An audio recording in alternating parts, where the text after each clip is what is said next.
What is your biggest fear in life? And I'm not talking about spiders or clowns. When it's just you and your thoughts, what is the one thing that, if you could, you'd want to be sure that you could avoid forever? For me, it's living a life filled with regret. Getting to the end of my days and looking back, wishing that I did more or that I did things differently. That, to me, would be a true nightmare. Welcome to Change Made Easy. Changing your habits, routines, and behaviors is hard. We make it easy. I'm Paul Levitin, a board licensed coach who has been helping people just like you create positive change in their health, wealth, and relationships for well over a decade. In his book, The Power of Regret, Dan Pink said, "By understanding what we regret the most, we can understand what we value the most." My one singular goal in life is to live my life well. I truly believe that to waste your life is an insult to you, your creator, and everyone else who might have gotten the opportunities that you got, both before and after you. And that makes sense based on the quote I just read. Since my fear is regretting a life unlived, that highlights my value of wanting to live life fully. A lot of people share similar fears. Maybe you, since you clicked on this episode. So today I'm going to give you the 3 key changes you can implement right away to make sure you aren't wasting your life. After implementing these changes, you might still have regrets in your life overall, but living an unfulfilled, unlived life won't be one of them.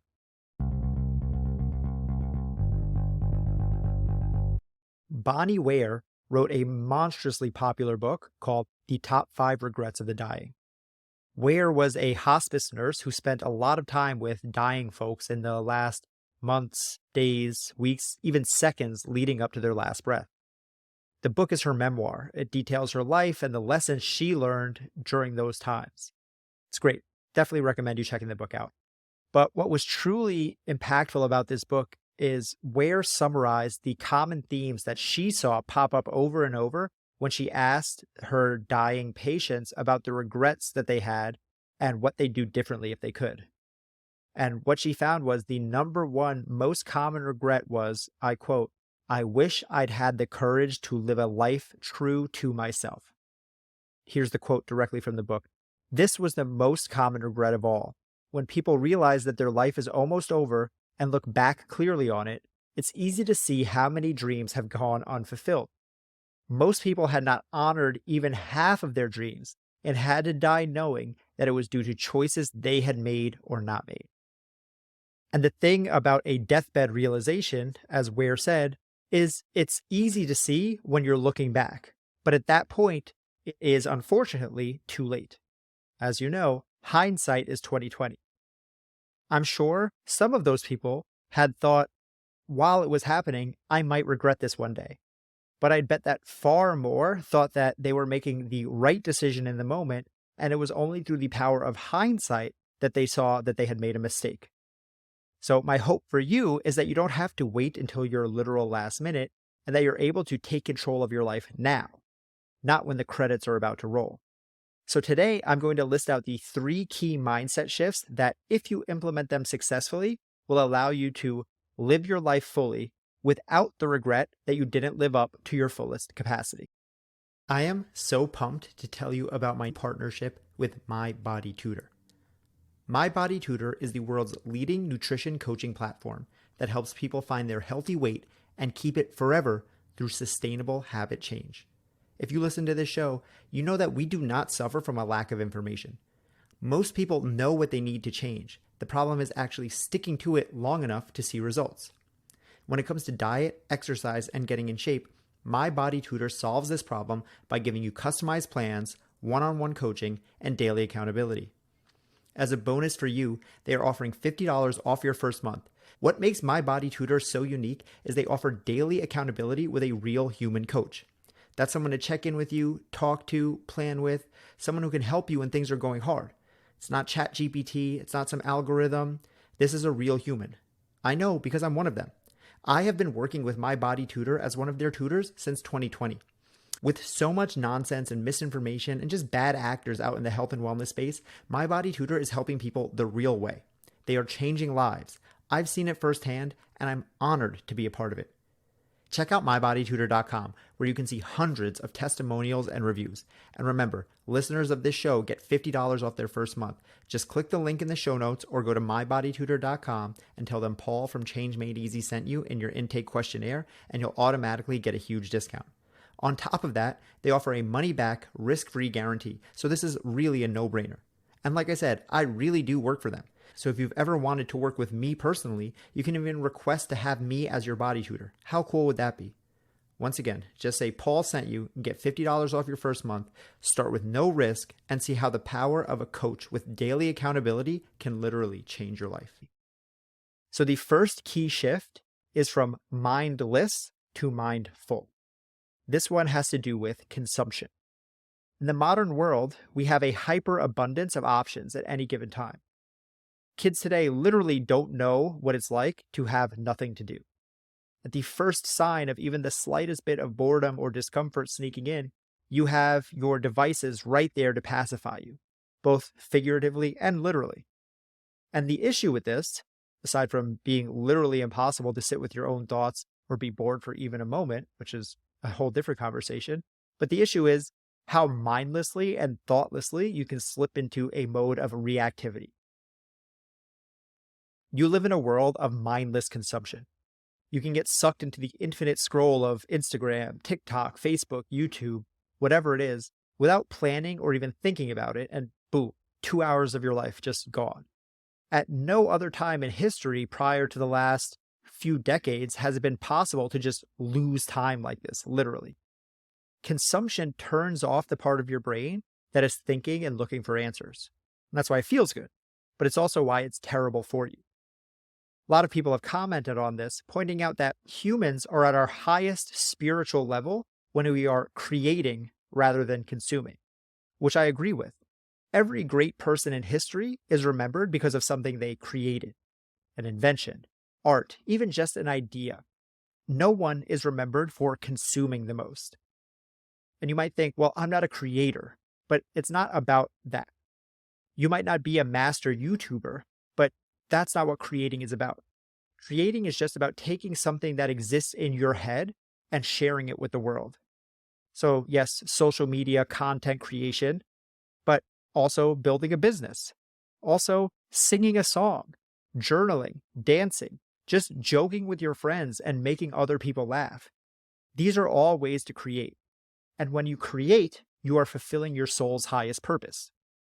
And the thing is, by definition, if someone is going to create, someone also has to consume.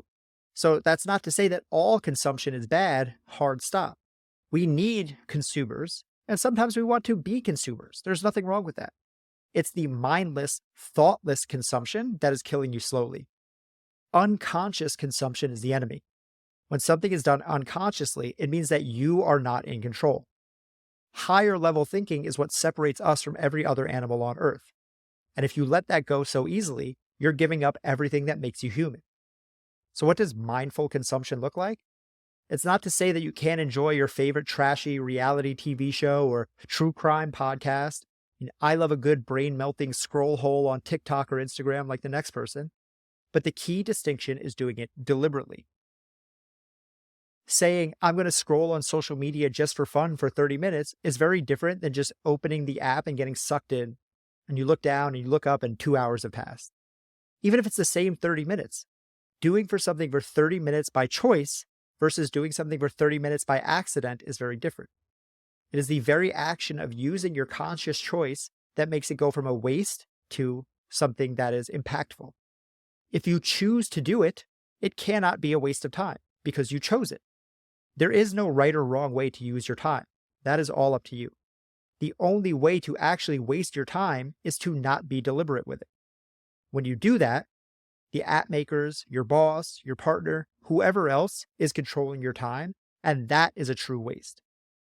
Those people who in the book got to the end of their lives and thought, I wish I'd had the courage to live a life true to myself, they got to that point because of mindless living, letting others, their circumstances, their environment, or whatever else control them and their time.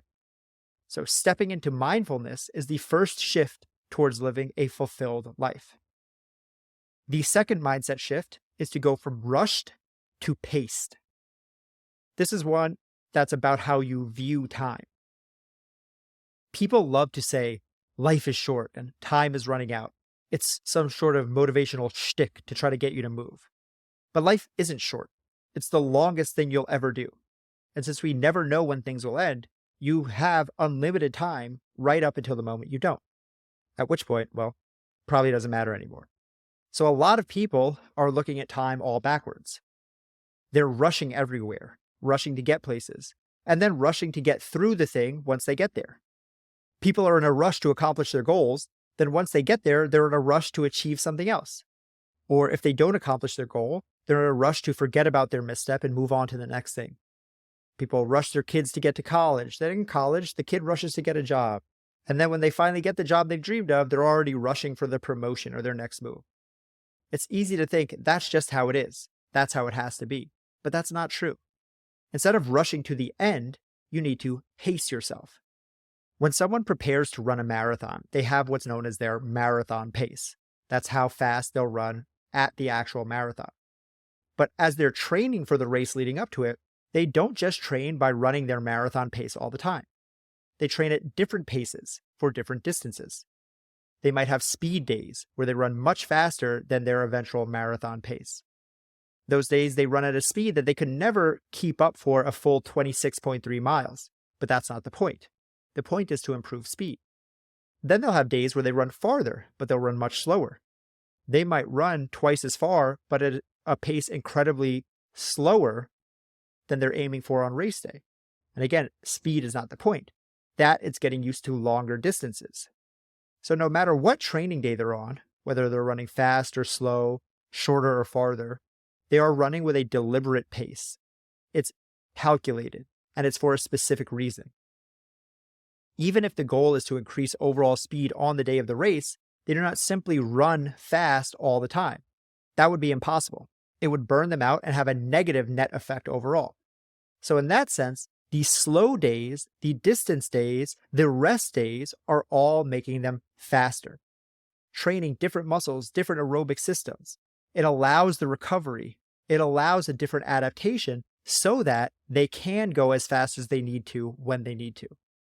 So when you're rushing through life, it's like trying to run at top speed all through marathon training. It seems logical because speed is the thing that wins races at the end of the day. But the reality is that sometimes you need to slow down. Sometimes you need to walk. And sometimes you need to flat out stay in bed. The key is that when things are paced, again, it's still deliberate. That's different than just rushing, racing, speeding until you're forced to rest. Going back to that first shift, going from mindless to mindful, unconscious to conscious, going from rushing to paced is about going from being forced to doing things deliberately. So pacing yourself and choosing the right pace for the right time and the right situation is crucial. Some events, some days, some entire chapters of your life do call for speed. It's the ability to know the difference that separates the elite from the average. A marathon runner could start very fast and get the initial first 10 or 15 miles much faster than they do. But they're looking at the full picture, and they're strategizing from mile 1 to mile 26. It seems logical to push through as fast as possible, because the goal is to get to the end. But there are a lot of parts in your life that take restraint, that call for slowing down. Taking in your surroundings, being more present and thoughtful with the minutia, not a single-minded focus on passing the finish line. Yeah, finishing the race is great, but the people who get the most out of it are the ones who enjoy the entire process. So learning this skill will make sure you get to the end of your race as a champion, no matter how fast or slow you finish. So step 1 is be mindful. Step 2 is control your pace, maintaining that mindfulness no matter the speed. The third mindset shift is from trophies to triumphs. Everyone thinks about winning the trophy. That's what trophies are for. The problem is that trophies represent a specific time and place, and neither of them are particularly helpful. See, a trophy represents a time which is in the past. They're meant to remind you of a race that you've already run. And while there's nothing wrong with celebrating your achievements, there's another race coming down the line that would be a better place for you to point your attention. And the place that trophies are focused on is outside of you. See, a trophy might be something that you won, but the point of the trophy is really to show off for others. Trophies are meant to be displayed. That's why people have trophy rooms. They are a signal for others, for yourself as well, but mostly for others, that this is what I did, this is what I accomplished. So, as a signal to others, it doesn't actually help you. And as a signal to yourself, it's only a reminder of something you did in the past, which also is not helping you grow, move forward, or accomplish more. So people who have a quote unquote trophy mindset are stuck in the past, hanging on past experiences and accomplishments. And that is a fast track to an unlived life. Realize that it doesn't have to be a literal trophy that I'm talking about. It doesn't just have to do with sports. This is anything that you're holding onto too tightly and displaying too loudly for no other reason than to show off or feel better about yourself. So people do this with the school that they went to, or their job title, even vacations that they took in the past that they can't stop talking about. So the shift is from that to instead focus on your triumphs. Triumphs are internal. They are the wins that happen inside of you during your pursuit of the trophy. They're the mental and physical hurdles that you had to overcome to achieve the thing. You got the degree. That's a trophy. But the growth from a grungy teenager to a full-fledged adult and everything that went into it, those are your triumphs. You made your first $100,000 in your business. That's a nice trophy. But the lessons you learned, the setbacks you overcame, the times you had every reason to quit but you didn't, those are triumphs. So this shift changes your focus from looking back and outward to looking forward and looking inward. This is key because the past can't be changed. No matter how great or how poorly things went, it's the future that you have agency over. And the internal focus is, again, about focusing on what you can control. No one chooses to waste their life consciously. No one says, I want to reach my deathbed and look back with disgust and regret. What happens is people let themselves get swayed by outside forces, by what their partners, their parents, society told them to do. So collecting trophies is doing for all of those people. But focusing on what matters to you is a triumphant mindset. Add to that the shift of going from mindless to mindful and going from rushed to paced, and you will see that your life comes back into your control. This is how you make sure that you aren't wasting your life. So your action step for this week is to start with mindful consumption. That's the first step because I think it's the most immediately obtainable. Doesn't make it easy because, like I said, there's a lot of forces acting to try to get you to consume mindlessly, but that's why it's good. You can start small. You can start with removing a single app or cutting back on your Saturday Netflix binge. As you start to cultivate your mindful consumption practice, you'll be exercising the muscle of self-control. And those muscles are the ones you will need as you continue with these 3 mindset shifts. Remember, no one wastes their life on purpose. The very fact that you are here listening to this means that you want more. By using these tools, you can make sure you don't end your life full of regrets. The 2 books that I mentioned that I think are very powerful that you can check out, the first was The 5 Regrets of the Dying. The second is The Power of Regret by Dan Pink. That one is especially interesting because it highlights the potentially paradoxical notion that regret can be a good thing. I won't spoil it, you can check the book out, but I'll say that having some regrets are okay, but it's having the big life regrets, deathbed regrets of a wasted life, that's something that we want to avoid. So take action, start with your mindset, start with conscious consumption, and see how you start to flourish. That is change made easy. If you're working on changing your diet, exercise, or other habits around food and fitness, you have to check out My Body Tutor. My Body Tutor is the world's leading nutrition coaching platform that helps people find their healthy weight and keep it forever through sustainable habit change. And you know, as a listener of this show, that when it comes to creating change, it's all about sustainability and consistency. And when it comes to diet, exercise, and getting in shape, My Body Tutor solves the problem of consistency through one-on-one coaching, customized plans, and daily accountability. And as a bonus for you, they're offering $50 off your first month. But what really makes My Body Tutor so unique is they offer daily accountability with a real human coach. And I know because I'm one of them. I have been working with My Body Tutor since 2020. There's so much misinformation, so much nonsense out there in the health and wellness space. but not with My Body Tutor. My Body Tutor is the real deal. They are changing lives. I've seen it, I've been a part of it, and I'm honored to continue to grow with them. And you don't have to take my word for it. Check out mybodytutor.com, where you will see hundreds of testimonials and reviews. And as a special bonus, for listeners of this show, you will get $50 off your first month. Just click the link in the show notes or go to mybodytutor.com and tell them Paul from Change Made Easy sent you in your intake questionnaire, and you'll automatically get a huge discount. And remember, they offer a money-back, risk-free guarantee, so this is a no-brainer for you. And no joke, I really do work for them. So if you want to work with me personally, ask for Paul as your tutor. Once again, tell them Paul from Change Made Easy sent you for $50 off your first month. Start with no risk and see how the power of a coach with daily accountability can literally change your life.